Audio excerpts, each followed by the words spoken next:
Entrepreneurs Rise, Innovate, and Create Lasting Impact. And today I have my special guest.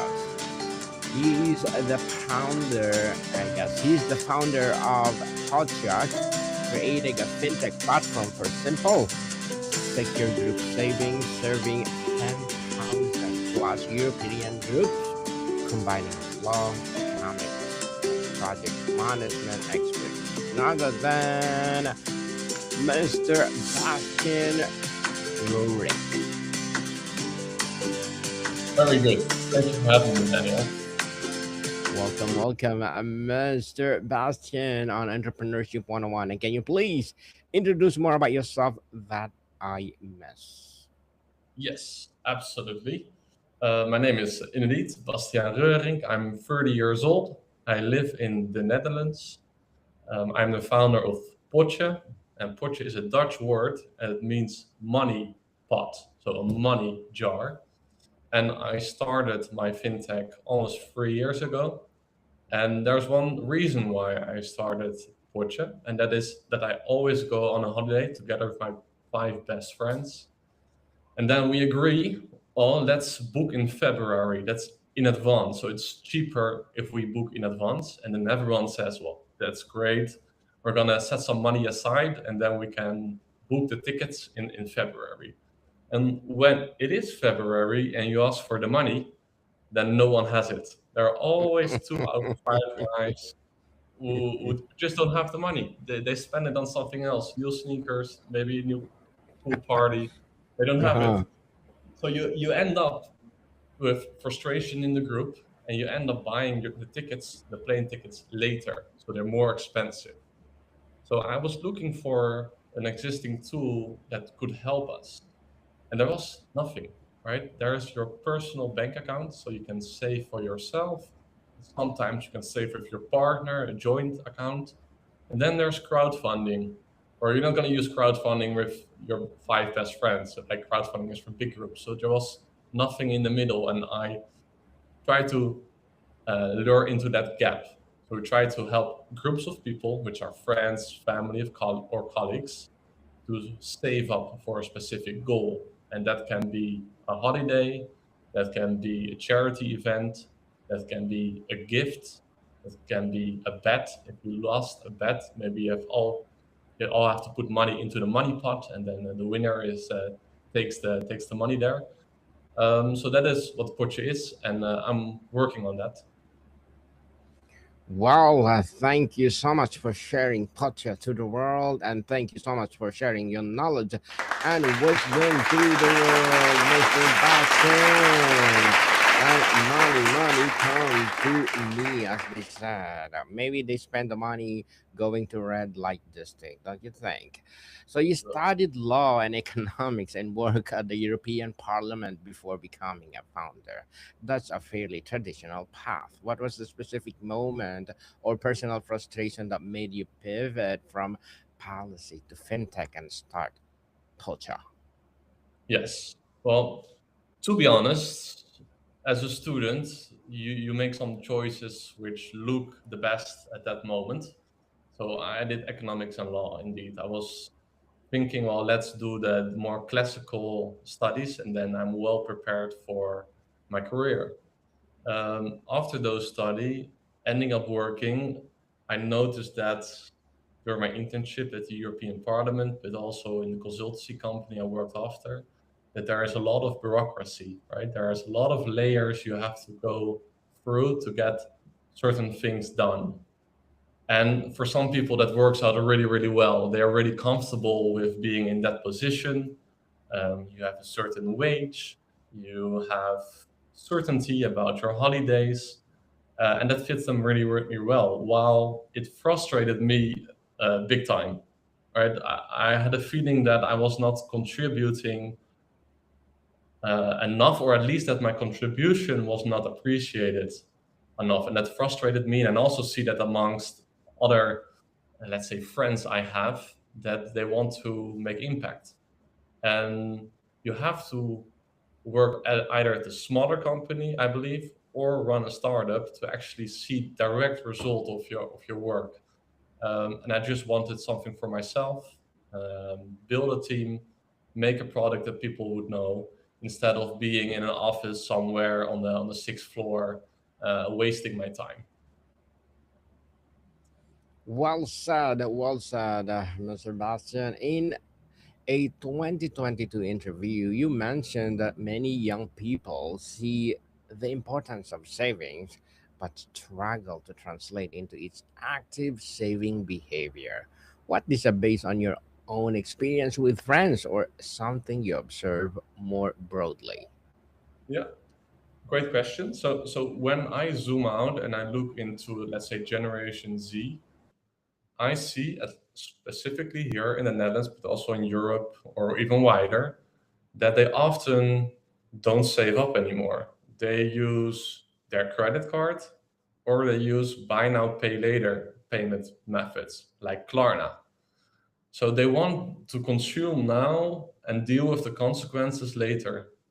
And those consequences can be having debt, that there is a large mountain of things you still have to pay off for.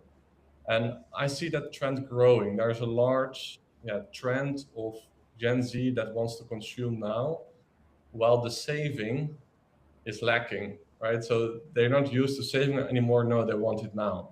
And that's the bigger trend I see. And with Potje, I try to stimulate, let's say, a counter movement against buying on credit.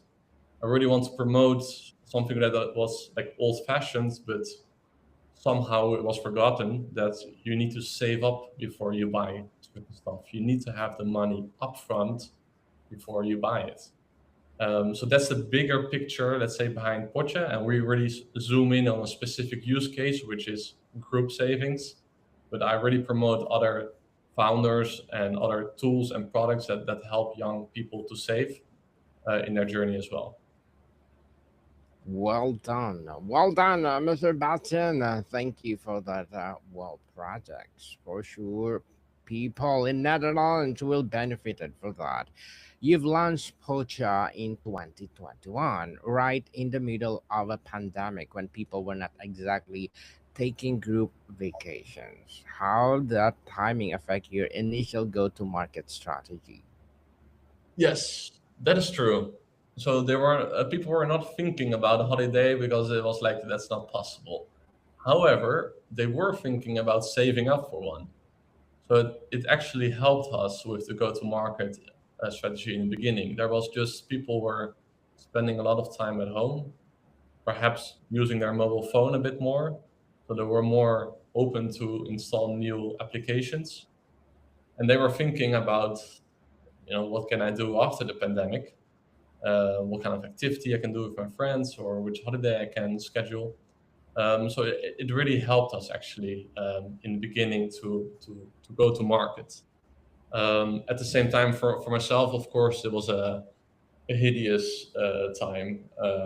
I was living back then on a student room, and there was not so much to do. Luckily, time has passed, and now it's a social life again. Interesting. Social events. Poje's tagline is "The money account for friends." Why was it important to build a pre-spend savings tool rather than yet another post-spend bill splitting app?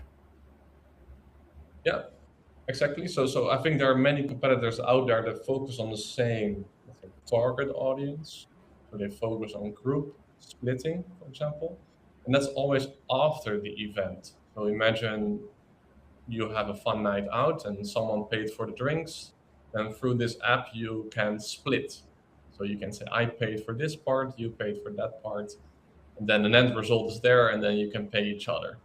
While our position or our preposition is actually, well, why don't you save up for a certain event? If you're fixed friend group, why don't you have a money pot where you all chip in, for example, on a monthly basis? And so there, the money is already there. So on a night out, you can just use those funds without worrying about paying too much or having to split the bill afterwards. We are really there for saving upfront, and we're also there for, let's say, the bigger amounts. So your holiday, for example, is a little bit more expensive, right? You may perhaps you need some time to save up for that event. Interesting, interesting, Mr. Bastiaan. You coined these two personas, the money boss and the payment princess. Can you break down those archetypes for us? And which one were you in your friends group before starting Potja? Yeah. So we try to make the app fun, right? So it has to be super simple. It has to be appealing to Generation Z. So we also try to incorporate that into the app. And what I see in a group is that there is always one money boss. And what I mean with that, that's the person that always organizes the events and does the, yeah, let's say the treasury management. So perhaps if you imagine your friend group, you can tell me there's always this one person that's often sending you, hey, should we do this or should we do that or let's do this, right? That's the money boss. That's the organizer of the friend group. And that person without Potja always has to chase other people. So if you did an event, if that person paid up for the event, he or she has to chase the other people to get his or her money back. So we try to put that person on the statue, let's say, and try to make him or her a money boss. So now it's really simple, and you can become the money boss. And the payment princess is the opposite, right? It's the person that never pays up, is always just if the bill comes at the restaurant, there's always a few people that don't take their card. They just wait till someone else pays, and then just wait for the payment request later. That's the payment princess. So there are two roles, and we try to help them both, and we try also to make it a little bit funny in the app. So, Mr. Bastiaan, is it Potja is available worldwide or is only in Netherlands? Now, unfortunately, not worldwide, and that has to do with EU legislation. Like this is really a regulated space, right? Mhm. Yeah, it's about money. So these legislation that superguard these kind of structures or safeguard these kind of structures, they are EU based. So we are live in the European Economic Area. So, do you think it will be worldwide like Uber? I definitely hope so, and that's also my vision behind it. That we should go to other countries as well. Like Europe is a big continent, but our ambition is bigger than that. And I believe that friend groups struggle with the same issue, not only here, but also in America or in other countries. So the same problem exists. So why not also offering our solution there? We just have to deal with the complicated financial regulations per country, and that can be challenging as a startup founder. Looking forward for that, Mr. Bastian. Let's do make it worldwide. For sure, people will benefit it for that. You recently launched gift pots. Walk us through the thinking there. What is the response to user behavior, or did you proactively identify gifting a massive use case?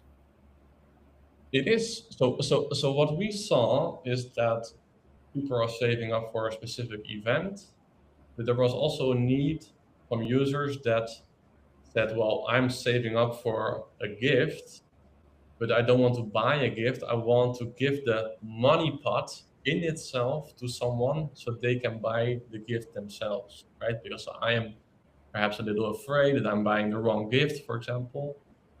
So we created this gift pot functionality. It means that you can all collect money for example, someone's birthday. So you all chip in, all the friends chip in, and then you can send that gift digitally to that person. And we not only send you the digital money pot with the money in it, we also send you a postcard totally for free. So we send you a postcard with a little message. Hey, you got a gift pot from your friends. Enjoy. With a QR code on it, you scan it, then boom, perhaps you received 50 euros from your friends, and now you can spend it yourself on the thing you would like. Well, Mr. Bastian, I want to receive 50 million euros. Why not, right? Exactly. Why not? I like that gift bat. It's Creative, for sure. You operate under the strict supervision of the Dutch Central Bank or DNB. For founders listening who don't understand fintech regulation, what does the supervision actually mean for you to a day-to-day operations? Yes. So this is a regulated space. That means that there is a supervisor, and that is in the Netherlands. That's the Dutch Central Bank. And Potje works together with financial institutions, which are being supervised by the Dutch Central Bank. And this makes sure that the funds that the Potje users have are safeguarded, so that not me or any staff member of Potje can control those funds. And that's really important. Like the regulation is really strict, but that's only an advantage. It gives trust basically to our users that their money is safe. This is the advantage, I would say, of strict regulations. Talking about entrepreneurship as a small fintech, what you often see in Europe is that there are bigger players out there who are being supervised by the Dutch central bank, and that startups make use of their financial license, or at least with the help of them. And that's the same for Potje. So we are too small to be having our own financial license or being directly supervised. That would take millions of euros to facilitate all the requirements. But it's quite a maze to find your way in the world of fintech on what is exactly required, what's not required, which license do you need to have, which license you don't need. And especially in Europe, they love regulation. You have a background in law. How has that helped you navigate the regulatory complexity of holding used funds while keeping the product's experience simple for the end user? Yeah. Well, in general, I think as a founder, you're wearing multiple hats. So it's really helpful if you have some kind of a diverse background. So, right. So you at some point as a founder, you want to work together with civil parties. You get a contract, and now you need to understand that contract. You need to have an opinion on it before you sign it. So that really helped me. The law background made it easier for me to understand certain, yeah, contractual obligations, which is going with partners we work with, or yeah, more simple stuff like the terms and conditions we have to set up with our users. So that really helped, I would say. Um, Specifically in the financial world, well, you always need, unfortunately, specialized advice. Really expensive lawyers that help you move forward because it's just a niche expertise. You live in over 30 countries across the European Economic Area. What is the single biggest operational headache when expanding a money product across borders, even within a regulated zone like the EEA? It's culture, right? So you often assume, or I see at least more founders assume that if your product works in a specific country, that you just translate it and that it works in another country as well. Well, that's not the case. Maybe an example is the Netherlands and Belgium, right? So here we speak Dutch, and in Belgium, a part of it they speak Flemish, and the Mm. languages are similar. So you think, oh, you can just get away with my product in Dutch in Belgium, but you can't, right? The culture is completely different, and you really have to at least understand the culture there. Is group gifting a thing in Belgium? You have to understand that as a founder. You have to dive into that. You have to ask perhaps some friends you have in Belgium. How do you do it? What's the social norm there? How do you view those terms? Do you understand this? So it's really, you have to adjust in every country your product. Perhaps there is a competitor on the local market, so you have to move your product. For example, you highlight a different functionality which they lack in that country. There's no competition on that functionality in that country, So it's really country based. That makes it really hard to scale, right? So we are one area, however, different cultures, different languages, different backgrounds, and that makes it complicated. You have a fractional CMO at Jordan Abrahams. Why do you choose a fractional executive model for marketing rather than a full time hire? What advice do you have for founders considering a fractional route? Yeah, yeah. So I think a startup moves through certain phases, and I would say we're still early phase. That means there's only space for a certain amount of people, right? So I started Potje together with Ilya. Ilya is the CTO of Potje, and he does the technical aspect. And we have two developers, Jane and Nazar. And on the marketing side, we have Mina as a marketing intern. And above that, indeed, a fractional CMO, Jordan, together with the help of Michael. Um, it's really wise to, when you move through a certain phase, and we did now, for example, launching the product, getting the first traction, then the need is created. Okay, now we have to scale. So perhaps we need a marketing person. So then you start with a marketing intern because you're a startup, right? We don't have the money to pay someone full time. Then you scale some more, and then you say, well, there needs to be a little bit more strategy behind it, especially if we go to more special countries or to multiple countries. But we can't afford the full-time marketeer yet. But you want good expertise. You don't want a junior person having that position. So I saw this trend of fractional CMOs, which basically means a part-time CMO at your company, and they have a lot of experiences. So, for example, Jordan is a really experienced fintech marketeer, and what he does is he works for multiple startups in different fields, yeah, to advise on growth hacking. So what we do is we work with that structure, and that helps us to get to the next level, I would say. You're based in The Hague, not Amsterdam. Has building a fintech outside the major dot startup hub been advantage or disadvantage in terms of a talent community? A disadvantage. So all the events here are often, yeah, I would say 95% of them are in Amsterdam.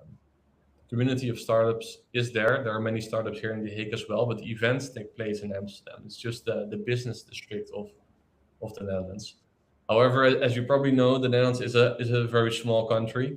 That means that within 45 minutes, I am in Amsterdam. So for Hmm. many listeners here, 45 minutes is the same commute time in a city for us between cities. So yeah, it is easy for us, right? We can just move to Amsterdam for the events, and to be honest, it's a little bit cheaper to live in The Hague than to live in Amsterdam. Just like the Vatican and the Rome. But Your exactly. blog recently explored cash only weekend trend among Gen Z. You are a digital app, yet you're writing about going analog. We learn into the tension. What does it say about your view of financial wellness? Sorry, Daniel, can you repeat that question because I didn't fully get it. Yes, no worries. Your blog recently, did you have a blog about cash only weekend trend among Gen Z? Did you create that thing? Yes, so we post many blogs. So Hmm. perhaps I'm not fully aware of all the blogs we write, but we post on a regular basis. Hmm. So for the Gen Z, your digital app, yet you are writing about going to analog, isn't it? Is that Going right? analog. So we follow as a startup, from a marketing perspective, you always try Mm, to hop on certain trends, right? Things that are okay. trending now on social media. So we try to connect with that. So an example would be of going analog is that you all chip in some money before the weekend. You pay out that money in cash, and that weekend you go analog. You have fun with the money you saved up front, but in a cash way. So indeed, we are the digital app, and you use us before you're going analog. But in the weekend itself, yeah, maybe don't use your phone. Just be with your friends. Don't focus on all the things you see on your phone. Mr. Bastiaan, to wrap up our discussion for today, you've stated that 90% of the pods at the start also reach their target amount. That is astonishingly high success rate. What is the psychology or product feature that drives the completion rate? Yeah. So we worked with many, let's say, students from the study of psychology, and they advised us on how can we make group achieve their goals. So we use a lot of social elements in the money pots. That means, for example, when you're being late with payment, your name becomes red and a little bit bigger.